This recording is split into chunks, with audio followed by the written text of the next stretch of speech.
Assalamualaikum warahmatullahi wabarakatuh. Waalaikumsalam warahmatullahi wabarakatuh. Para sesepuh, alim ulama, al-mukarramun, hadirin dan hadirat rahimakumullah. Malam ini saya ingin menyampaikan rasa bahagia yang sedalam-dalamnya. Ternyata masyarakat Tangerang, khususnya Kecamatan Cipondo, malam ini memperingati Maulid Nabi besar Muhammad Sallallahu Alaihi Wasallam sebagai bukti bagi saya bahwa ternyata sekalipun sudah 1400 tahun yang lalu beliau meninggal dunia, tapi sampai detik ini masih banyak orang yang merindukan Kanjeng Nabi Muhammad Sallallahu Alaihi Wasallam. Kita berkumpul di malam hari di halaman seperti ini itu adalah suatu bukti nyata bahwa Nabi Muhammad masih dicintai oleh umatnya dan masih dirindukan. Betul Pak? Merindukan Kanjeng Nabi, mencintai Kanjeng Nabi, sehingga malam ini kita bersama-sama merayakan, memperingati maulidnya. Jujur saja, ini saya hitung, ini acara seperti ini itu tidak cukup 10 juta nih. Cukup 10 juta, kurang ya?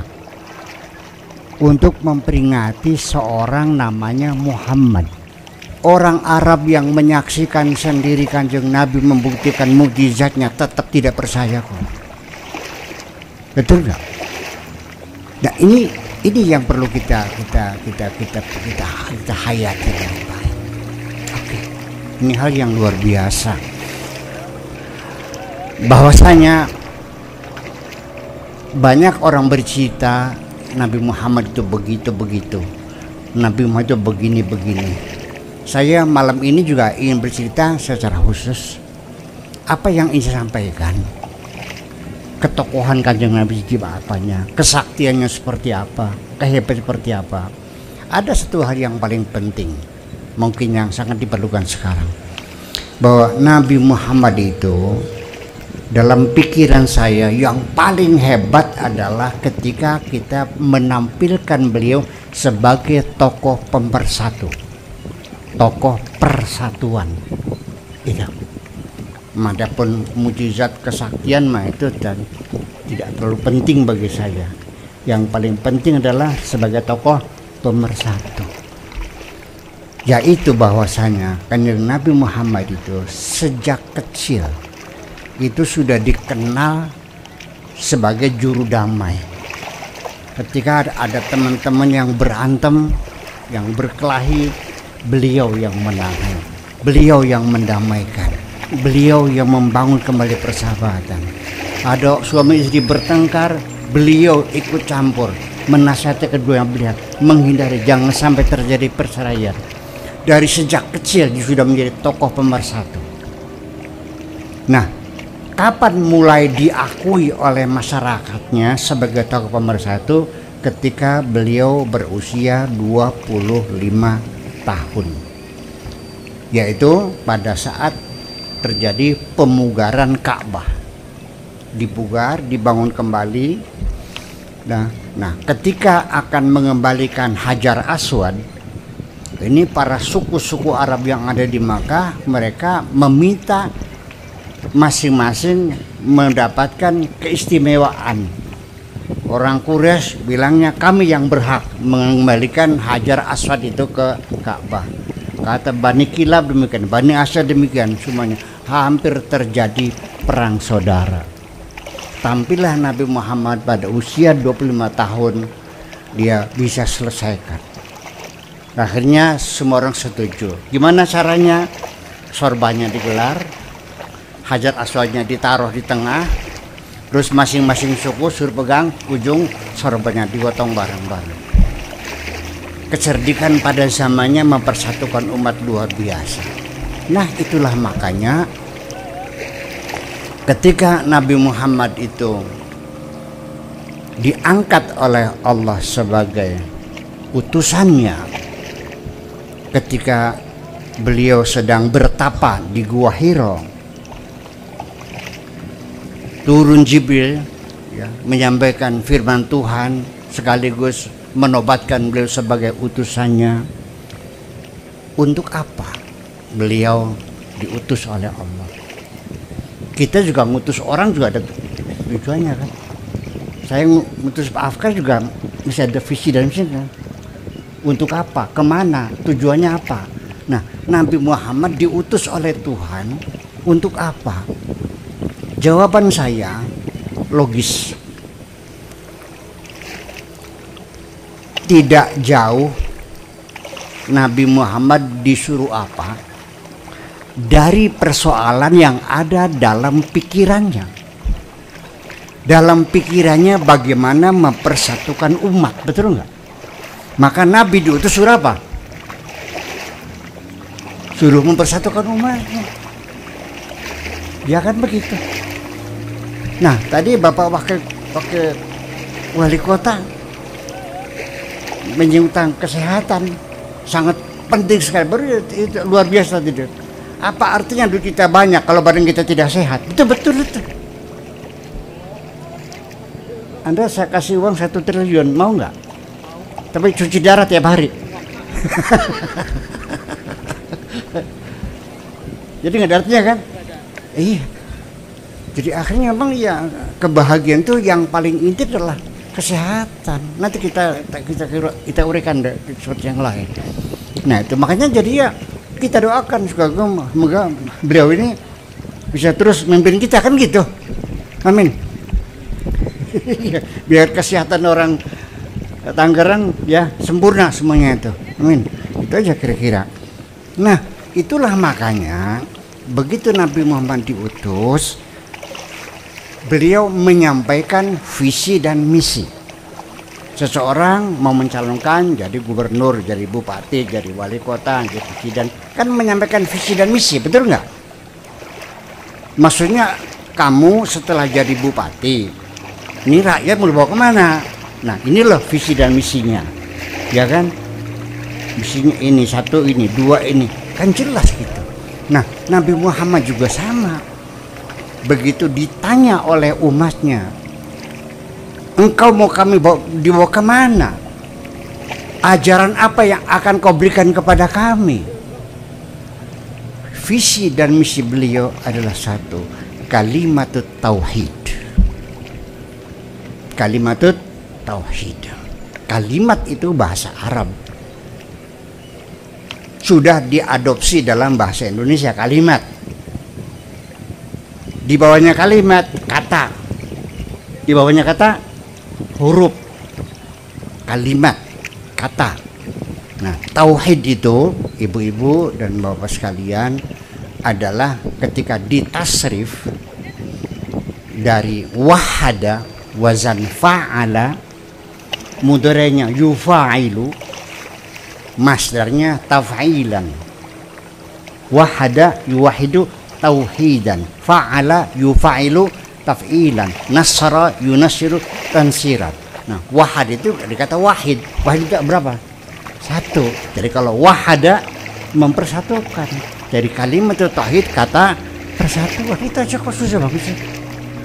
Makanya kalau kita lihat Al-Quran dari awal sampai akhir, itu nuansanya nuansa persatuan. Iya. Fasbahtum bi ni'matihi ikhwana. Iya, innamal mu'minuna ikhwah. Iya, dan semuanya itu menuju kepada persatuan. Kita hidup rukun dan damai, gotong royong, kebersamaan, berbagi kebahagiaan. Nah, itu yang menjadi persoalan. Sehingga orang yang tidak mau diajak bersatu, yang kerjanya memprovokasi, memecah belah umat, ya ngomong sana, ngomong sini, mecah belah segala macam, itu jelas-jelas disebutkan musyrik. Jadi musyrik itu bukan menyembah berhala yang memecah belah umat ini. Ada Al-Qurannya? Ya ada. Ya itu fisik namanya. Wala takunu minal musyrikin. Jangan jadi orang musyrik. Minal ladzina farraqu dinahum.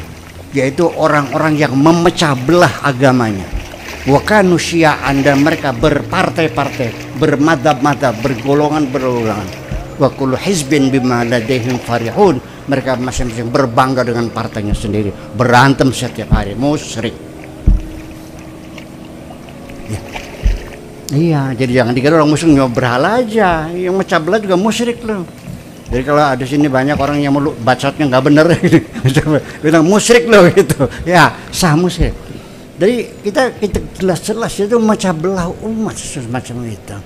Dah, Bapak Ibu sekalian, betapa pentingnya persatuan, sehingga mari kita uraikan argumentasi saya ini bahwa visi dan misi Kanjeng Nabi adalah membangun negara persatuan.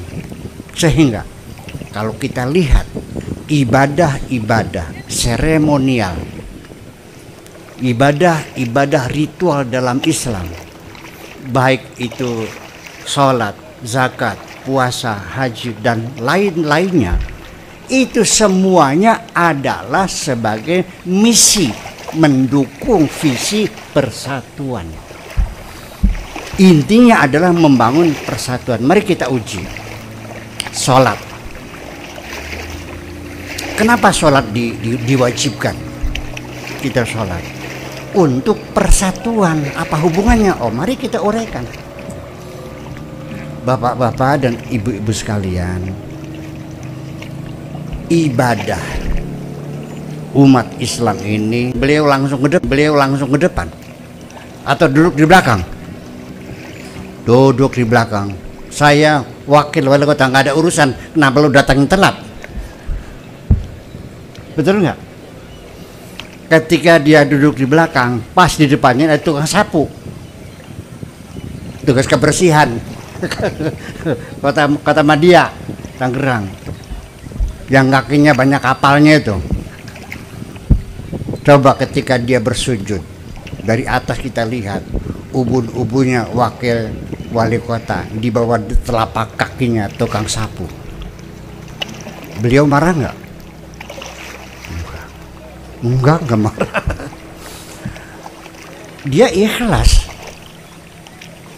Tukang sapunya yang agak meremang-remang nih.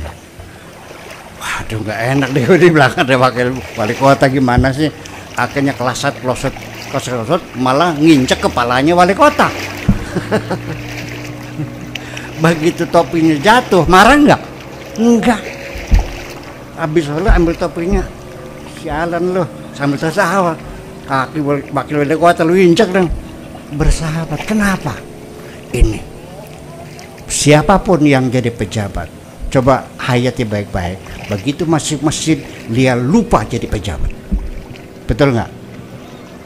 Lu yang miskin masuk masjid, lu lupa jadi miskin, merasa setara dengan siapapun yang ada. Betul? Orang kaya lupa kayanya, pejabat lupa pejabatnya. Kita merasa sama di hadapan Allah. Itu hebatnya Islam. Betul? Nah, itulah persoalannya.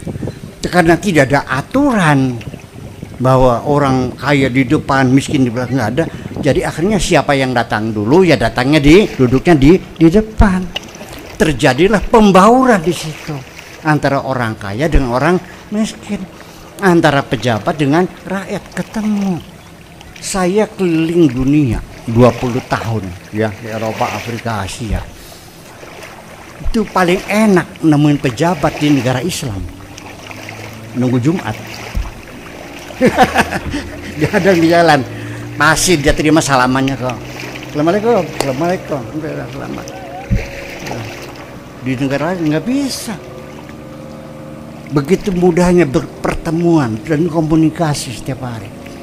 Nah, inilah ketika seseorang di hadapan Allah merasa sama, memberikan peluang lebih mudah untuk bersatu. Betul? Ketika masing-masing kita tidak merasa sama, karena kita kulitnya beda, bahasanya beda, sukunya beda, hartanya berbeda, sulit bersatu.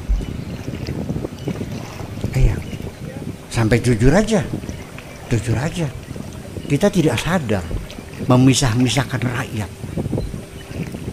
Yang miskin Tanjung Priuk tinggalnya. Kalau yang kaya di Kemang, betul nggak? Betul nggak? Yang kaya di Pondok Indah, betul nggak? Kalau yang miskin Tangerang gitu. Iya, itu nggak boleh. Iya, sakit Bang. Ada rumah mewah yang harganya 50 miliar di tengah-tengah rumah-rumah yang kumuh. Ini kan amoral. Sakit yang miskinnya. Sakit. Nah itulah, dengan sholat 5 waktu, kesombongan kita dilebur, kita ngerasa bersama, sama-sama hamba Allah, kulluna ibadullah, nahnu suwasiyatun ku asnanil musti, kita rata seperti gigi sisir, semuanya hamba Allah. Dan dalam sholat diajarkan bahwa kita semuanya adalah hambanya Allah. Dunungan kita, majikan kita, juragan kita hanya satu, hanyalah Allah. Disitulah terjadi persatuan. Makanya kalimat la ilaha illallah itu dari kaum santri. La ilaha itu maknanya al-ma'budu bil haqqi, majikan yang benar itu adalah Allah. Jadi kita orang kaya ya hambanya Allah, yang orang miskin hambanya Allah, semuanya hambanya Allah.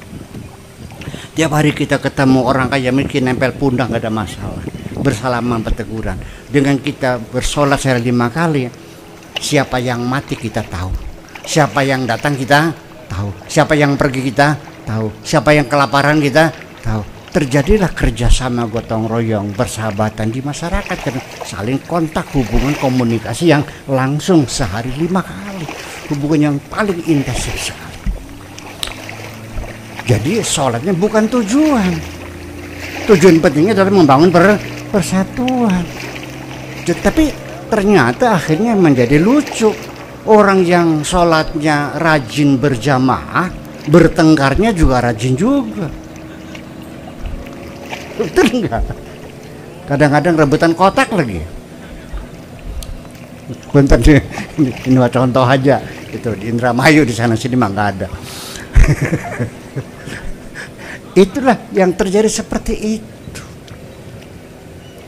Boro-boro menjadi bersatu, malah gara-gara sholat menjadi bertengkar. Gak masuk akal. Hanya gara-gara imamnya baca kunut, langsung di belakang ditonjok. Bid'ah katanya gitu. Segimana lagi?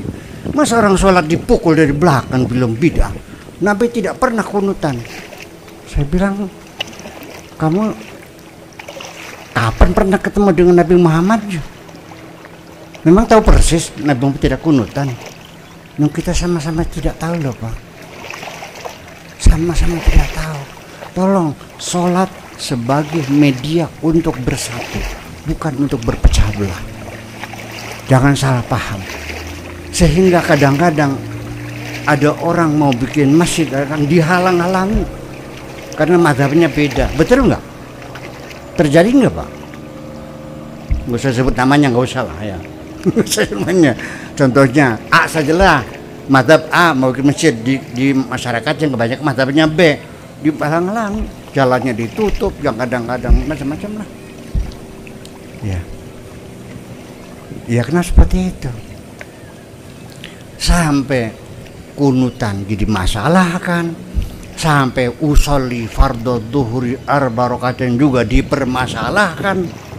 Ya, zikiran setelah sholat juga dipermasalahkan, salaman saja dipermasalahkan. Itu gimana? Katanya alat pemersatu, kok jadinya jadi bahan bertengkaran. Saya ingin katakan bapak-bapak dan ibu-ibu sekalian, jangan berharap sholat kita sama. Saya sudah keliling dunia 20 tahun, dari mulai Irak ya kan, sampai Syria, Lebanon, Mesir, Libya, Tunisia, Aljazair, Maroko, semua Islam dari katanya. Enggak ada yang sama sholat. Dari mulai takbir sampai salam tidak ada yang sama. Dari takbirnya saja,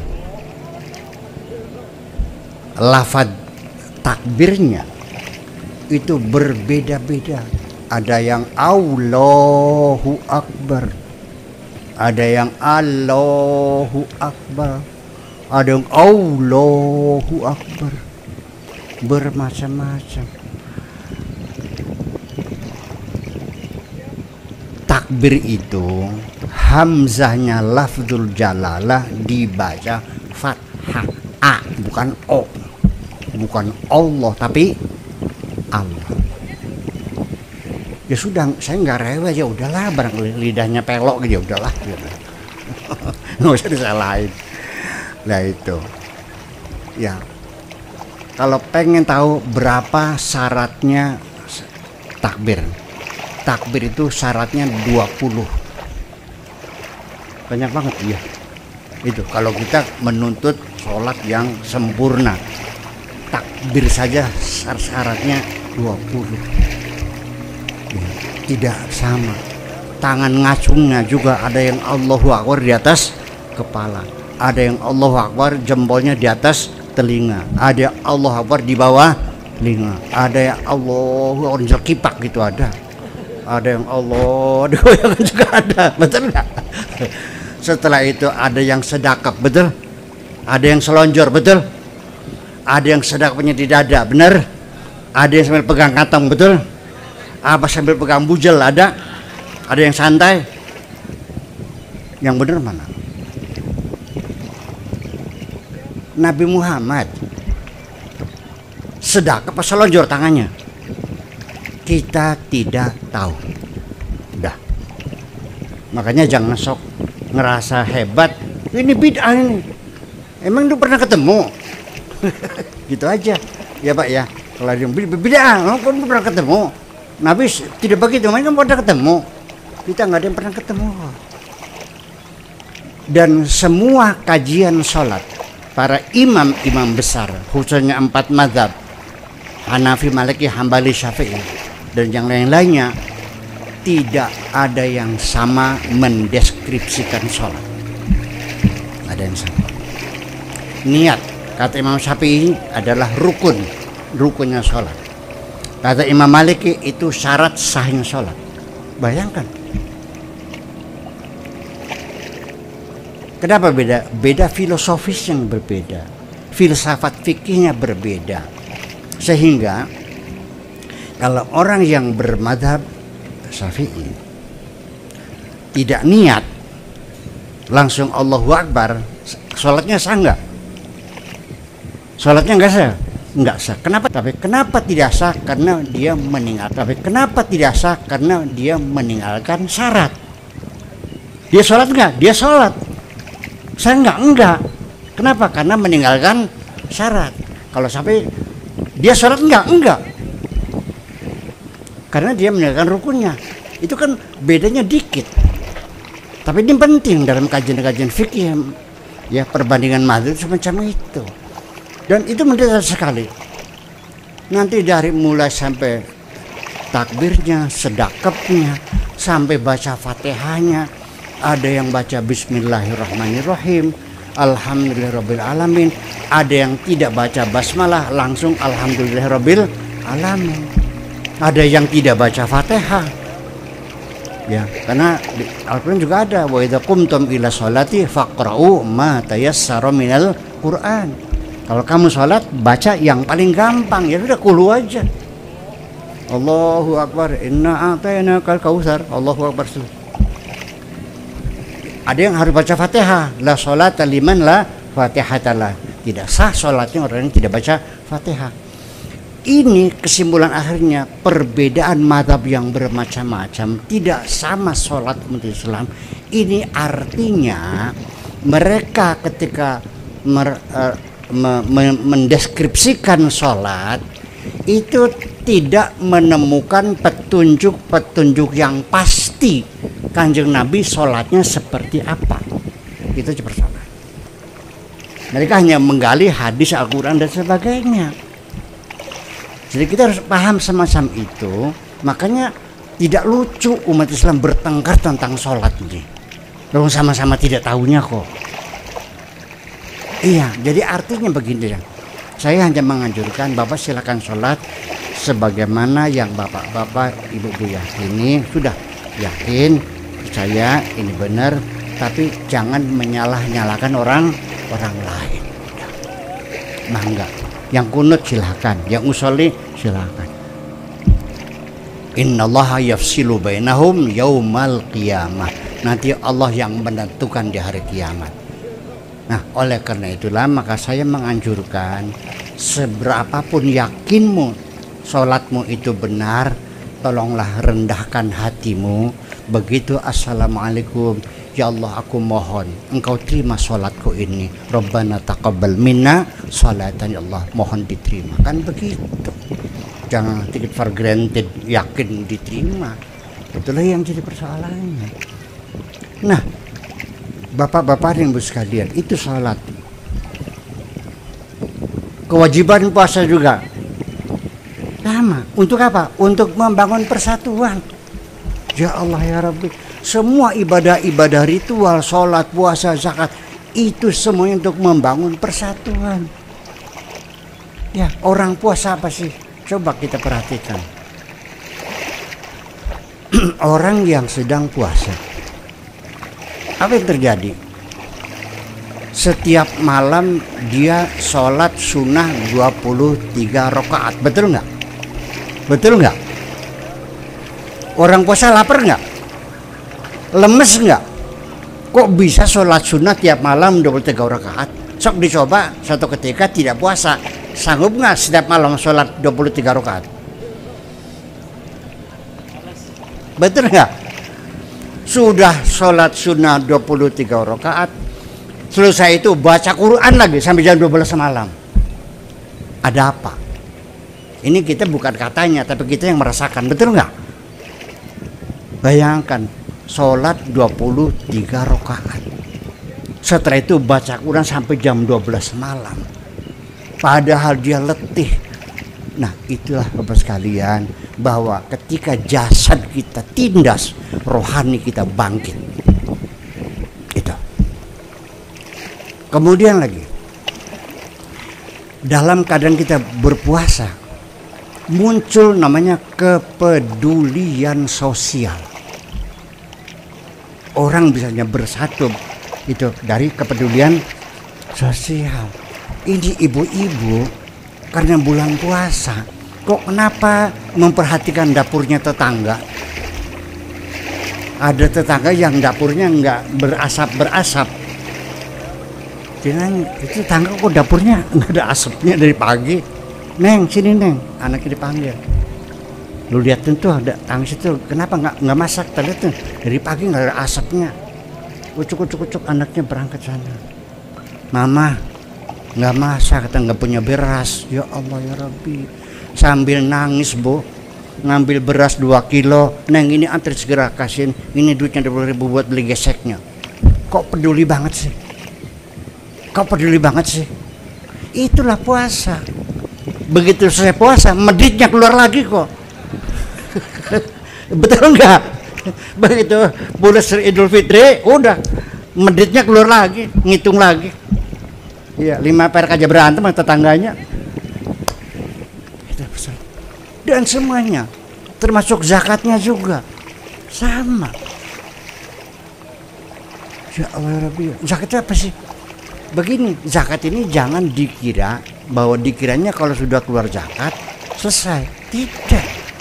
Sekalipun kita sudah keluar zakat, ternyata uang zakat kita ketika dibagi masih kurang, masih banyak nggak makan, kita masih berkewajiban mengeluarkan lagi. Pemerintah ketok palu zakat tahun ini 40%, gitu dong. Lah iya, siapa mau dibiarin? Nah itulah. Jadi sampai kepada hajinya, puasanya, zakat dan sebagainya. Jadi pada akhirnya bahwa memang intinya adalah persatuan. Yang penting persatuan. Kita semuanya bangkrut, jadi miskin, kita berantem tiap hari, perang saudara nggak habis-habis Bang. Irak sampai ambles, Yaman berdarah-darah, Syria porak-poranda, Libya jungkir balik, sesama negara Islam berantem terus. Hanya di Indonesia yang kondusif Islam itu. hanya di Indonesia. Tapi ingat sekarang sudah mulai keluar caci makian kopar kafir. Waspada ya, hati-hati yang hati-hati.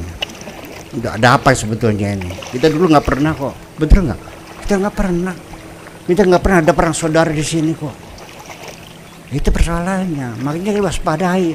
Termasuk saya juga disebut murtad kok, dimurtad mereka kok. Pernah lihat di YouTube-nya nggak? Nah itu kan murtad ini. Berarti santusnya murtad semua dong. Ya udah saya nggak usah marah, dia bilang apa. Jadi saya doakan ya Allah mudah-mudahan dapat hidayah. Ya, demikian. Jadi persatuan sangat penting sekali. Bahkan ketika kita tidak peduli kepada ibadah sosial, ya nyantunya anak yatim piatu, ngasih makan orang miskin, ya kan gitu, menjaga kesehatan masyarakat, pendidikan yang baik dan sebagainya. Kita melupakan ibadah sosial kita fokus ya karena ibadah seremoni saja. Dikatakan oleh Allah, agama orang yang mengabaikan ibadah sosial, agamanya bohong agamanya. Mau tahu ayatnya?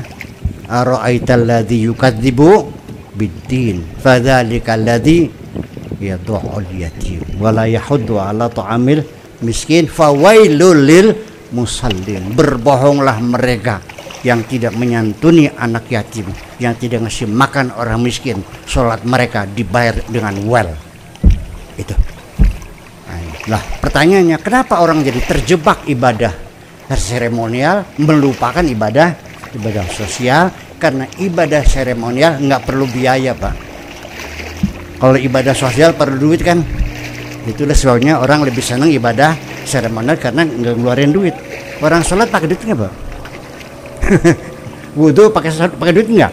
Enggak. Tapi kalau ngasih makan anak yatim, itulah pesannya. Jadi orang yang mengabaikan ibadah sosial, terlalu memuliakan, mengutamakan ibadah seremonial, kata Allah, mereka adalah orang-orang yang agamanya bohong semuanya. Terima kasih. Assalamualaikum warahmatullahi wabarakatuh.